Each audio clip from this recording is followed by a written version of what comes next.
Apa hukum orang yang nikah berbeda agama, tinggal satu rumah sebagai pasangan suami istri, maka selama itu dia berzina. Kalau satu hari dia hubungan kelaminnya 3 kali berzina.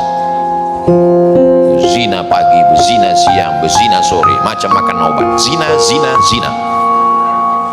Sampai akhirnya dia mati, maka dia mati. Kalau dia tidak murtad, maka dia pelaku dosa besar, neraka jahanam. Kalau sampai dia murtad, maka dia tidak diterima.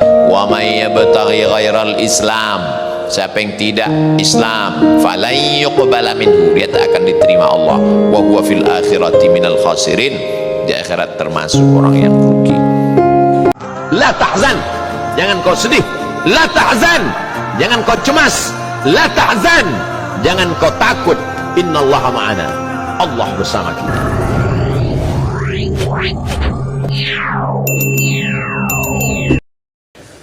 Terima kasih kami ucapkan kepada Pak Ustadz beserta rombongan yang sudah mau berkunjung ke kota Bau-Bau, dan kami minta maaf apabila ini pertanyaan atau kata sambutan. Mohon maaf apabila penyambutan kami terhadap Pak Ustadz di kota kami tidak semeriah di kota-kota lainnya. Meriahnya luar biasa di kota Bau-Bau. Nama saya tak saya sebutkan nama, menjaga kode etik jurnalistik, hal-hal yang tidak dikehendaki. Yang ingin saya tanyakan Pak Ustadz, satu, Rasulullah sangat benci pada sahabat yang berbohong, walaupun itu hanya candaan, prank. Tapi kenapa ketika sahabat Nabi Ukasyah melakukan kebohongan, tidak memarahinya, berkata, dengarlah kamu sekalian, sekiranya kamu hendak menjadi lusa orang ini. Pertanyaannya, apakah karena kecintaan kita kepada Nabi kita bisa berbohong walaupun prank karena sahabat Nabi melakukan kebohong? Tidak ada sahabat Nabi yang pernah berbohong. Jadi kalau ada cerita-cerita, maka kita mesti cek and recheck. Man kadzdzaba alayya muta'ammidan, siapa yang berdusta kepadaku secara sengaja, falyatabawwa maq'adahu minan nar, maka siapkanlah tempat duduk dari neraka. Saya kasih 3 contoh perbuatan sahabat yang disangka orang berdusta padahal bukan dusta. Pertama, Nabi masuk ke rumah sahabat, ketok pintu, Assalamualaikum, Assalamualaikum, dia enggak jawab. Assalamualaikum 3 kali, baru dia jawab Waalaikumsalam.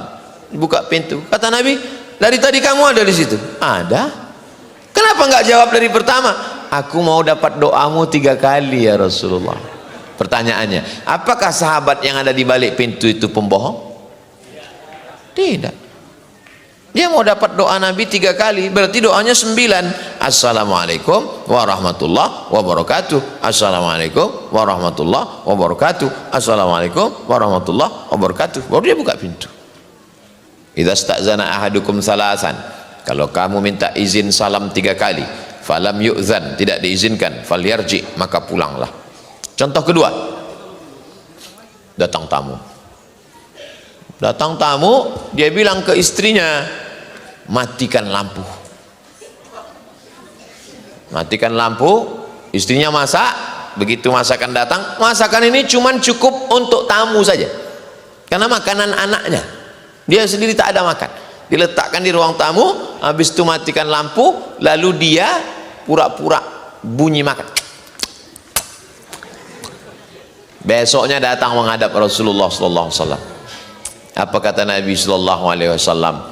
Adhakallah, Allah menurunkan rahmat sani'akuma, perbuatan kamu berdua tadi malam. Kelihatannya seperti bohong, pura-pura makan, padahal dia sedang memuliakan tamu. Yang ketiga adalah bahwa perbuatan bohong dalam tanda kutip dibenarkan dalam 3 hal. Yang pertama, ketika kita perang, bukan prank, kita sedang perang, tiba-tiba saya masuk ke rumah bapak, ini musuh orang kafir mau membunuh Abdul Somad, saya masuk ke rumah, masuk ke bawah tempat tidur, lalu kemudian datang musuh bawa pedang, ada Abdul Somad di sini. Bapak menjawab, Abdul Somad tidak ada di sini. Akhirnya mereka pergi. Apakah bapak waktu itu bohong? Tidak. Karena bapak kan bilang Abdul Somad nggak ada di sini, dia ada di bawah tempat tidur. Itu namanya khid'ah, al-harbu khid'ah. Yang kedua adalah mendamaikan orang yang berdua sedang kelahi. Ini ada si A kelahi sama si B, saya si C. Si A datang, memang si B itu kurang ajar. Tiba-tiba si B datang. Tadi si A datang ke sini kan, ceritakan aku kan, satu kali pun dia nggak ada ceritakan kamu. Apakah saya bohong? Tidak. Dia memang tidak ada satu kali, kali-kali dia menjadi. Tapi kalau saya ceritakan, orang ini bisa kelahi untuk mendamaikan orang yang sedang bertikai. Yang kedua adalah menyenangkan ibu. Pulang bapak dari Surabaya bawa batik, ibu tugas keluar kota Surabaya, pulang ke bau-bau bawa batik. Lalu kemudian kata ibu, papa gimana batiknya, cantik enggak? Kata bapak, seumur hidup aku belum pernah melihat batik seperti ini. Kata si ibu, padahal menurut bapak jeleknya. Paham? Sahabat Nabi meyakini ketika dia memeluk Nabi karena cintanya maka dia bisa bersama Nabi di surga. Apakah boleh kami selain mencintai Rasulullah juga mencintai ulama? Karena saya ingin memeluk Pak Ustadz laki-laki, mencium tangan Pak Ustadz seraya memohon barakah dari Allah, meminta doanya semoga anak saya Abu Bakar bin Husain dan Hania menjadi anak yang soleh dan solehah. Riwayat tentang Ukasyah masih diperselisihkan. Jadi ceritanya itu begini, ketika Rasul Shallallahu Alaihi Wasallam mengatakan, man kuntu jalatu lahu zahran, siapa yang pundaknya pernah aku cambuk, siapa yang pundaknya pernah aku cambuk, cambuklah, balas. Siapa di antara kalian yang pundaknya pernah aku cambuk, cambuk. Sahabat mengatakan, semua sahabat tertunduk. Semua sahabat tertunduk mengatakan, karena mereka tidak, siapa yang sanggup membalas Nabi? Lalu kemudian berdiri satu orang, saya. Oh, sahabat yang lain udah menyiapkan pedang, pancung kepalanya Rasulullah. Kata Rasul, jangan, biarkan dia. Ambilkan cambuk, beri ke dia, biar dia cambuk saya. Nabi tidak mau dibalas di akhirat, lebih baik dibalas di dunia. Beri dia cambuk, biar dia cambuk saya. Kata dia, cambuknya mesti cambuk yang pernah kau pakai waktu mencambuk saya, biar sakitnya sama. Cambuknya ada di rumah Sayyidatuna Fatimah. Maka sahabat mengambil cambuk, ambil, nih silakan cambuk.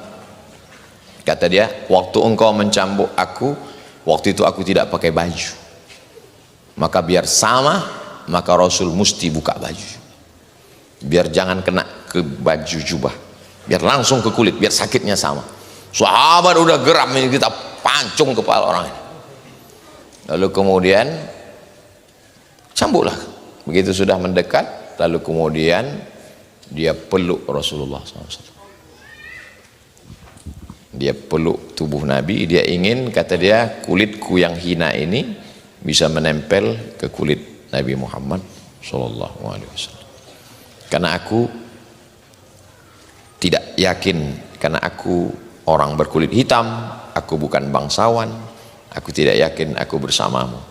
Dalam hadis lain dikatakan Nabi, almar'u ma'aman ahab, orang akan bersama dengan siapa yang dia cintai. Mudah-mudahan kecintaan kita juga akan membuat kita bisa bersama dengan Rasulullah Sallallahu Alaihi Wasallam. Tentang status hadis ini masih diikhtilafkan di antara ulama.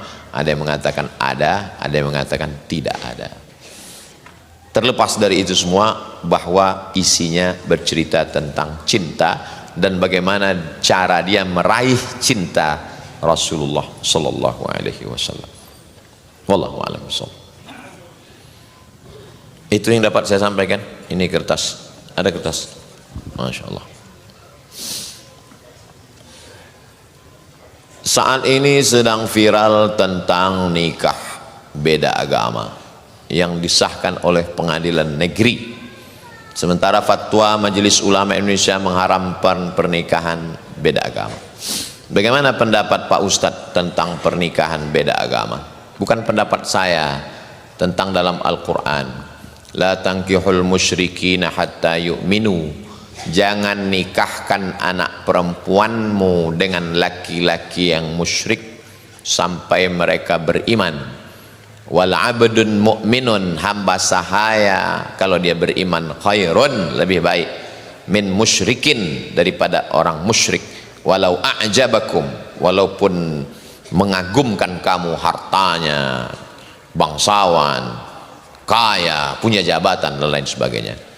La tunkihul musyrikati hatta yu'min. Janganlah hai laki-laki kamu menikahi perempuan yang beda agama. Wala amatun musyrik mu'minatun, perempuan yang berkulit hitam hamba sahaya, khairun min musyrikatin. Wala abdun wala amatun mu'minatun, perempuan yang hamba sahaya berkulit hitam miskin susah melarat, khairun, lebih baik, min musyrikatin, daripada seorang perempuan yang berbeda agama. Walau a'jabatskum, walaupun dia menarik, menakjubkan bagi kamu. Bapak-bapak, ibu-ibu, jaga anaknya. Kalau sudah nampak bergaul, jangan sampai dia jatuh cinta, nanti dia menjadi melawan. Semua berawal dari percikan-percikan api di lalang yang kering, cepat padamkan. Siapa itu? Teman saya kuliah mah beda agama, berteman, hati-hati. Nanti betapa banyak disebabkan oleh pertemanan dan persahabatan. Bergaul, berteman, tak masalah. Tapi kalau sudah sampai pada pernikahan, na'udzubillah. True story, kisah nyata. Datang bapak-bapak, ibu-ibu ke kantor Badan Amil Zakat Nasional Provinsi Riau. Saya waktu itu jadi tim sosialisasi zakat. Assalamualaikum Pak Ustadz. Waalaikumsalam. Saya mau nanya masalah agama. Apa masalahnya? Ustadz Saman nggak usah ikut sidang dulu. Kenapa? Ini ada dua orang yang mau konsultasi agama. Ada apa Bapak Ibu? Nangis dua-duanya. Saya tanya, ada apa Pak? Makin kuat. Saya bilang, kalau Bapak Ibu nangis, nanti saya nangis juga. Apa masalahnya? 5 orang sekali murtad Pak Ustadz. Loh, gimana ceritanya? Anak gadis saya nikah, ini pura-pura masuk Islam. Setelah anak 3 dia murtad. Anak saya takut nggak makan, anaknya 3 dibawa, anak, menantu, cucu. Saya nggak bisa bicara kuat karena ini orang udah tua-tua, 70 tahun. Kalau sempat saya katakan, mengapa? Saya takut dia meninggal. Akhirnya saya bilang, ibu bapak doakan pulanglah ke rumah, karena nasi sudah jadi tai ayam. Udah 5 orang murtad, bapak ibu masih cerita bubur juga lagi. Jaga anak keturunan kita, jaga. Lihatlah berapa banyak artis-artis yang murtad karena pernikahan, karena pacaran, karena pergaulan. Allah akan menjaga bumi, kepulauan Buton ini insya Allah. Masukkan anak-anak dengan komunitas dakwah.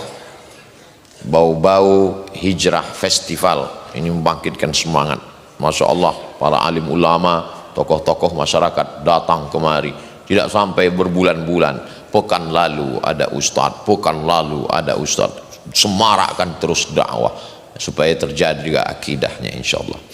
Apa hukum orang yang nikah berbeda agama, tinggal satu rumah sebagai pasangan suami istri, maka selama itu dia berzina. Kalau satu hari dia hubungan kelaminnya 3 kali, 3 kali berzina. Berzina pagi, berzina siang, berzina sore, macam makan obat. Zina. Sampai akhirnya dia mati, maka dia mati. Kalau dia tidak murtad, maka dia pelaku dosa besar, neraka jahanam. Kalau sampai dia murtad, maka dia tidak diterima. Wa may yabtaghi ghairal Islam, siapa yang tidak Islam, falan yuqbala minhu, dia tak akan diterima Allah. Wa huwa fil akhirati minal khasirin, di akhirat termasuk orang yang rugi. Maka bertaubatlah kepada Allah SWT. Tapi kemudian setelah anaknya besar, dia sadar, dia taubat, lalu kemudian dia bersyahadat, balik ke Islam, diterima. Lalu kemudian dia tidak pernah murtad, hanya sekedar berzina, dia tinggalkan istrinya yang tak Islam atau dibawanya masuk Islam. At-taibu minadz-dzambi kama la dzambalah, orang yang bertaubat sama seperti tak berdosa. Diajaknya istrinya masuk Islam, anaknya semua masuk Islam. Oh, bagus sekali. Mu'allab semuanya, ulang dari nol. Yang ulang dari nol itu dua, mu'allab sama pom bensin Pertamina. Ulang dari nol ya Pak. Bapak Ibu yang dimuliakan Allah Subhanahu wa taala, yang pertama kali yang paling penting adalah aqidah. Orang sejak zaman dulu di benteng Kesultanan Buton yang paling dipentingkan pertama kali adalah akidah. Dari mana Ustaz tahu akidah? Karena masjidnya dibuat pengurus simbol kelembagaan masjid 20 orang. Karena akidah Ahlus Sunnah wal Jamaah 20, wujud, qidam, baqa, mukhalafatul hawadits, qiyamuhu binafsihi, wahdaniyah, qudrat, iradat, ilmun, hayat, sama, basar, kalam. Sifat 20. Itu menunjukkan mereka sultan-sultan dulu, mufti-mufti dulu, ulama-ulama dulu, nenek moyang orang kepulauan Kesultanan Buton, yang pertama kali mereka pentingkan adalah akidah, akidah Islam, akidah Ahlus Sunnah wal Jamaah. Mudah-mudahan kita sampai anak cucu kita sampai hari kiamat tetap dalam akidah la ilaha illallah Muhammadur Rasulullah. Wallahu a'lam bishawab.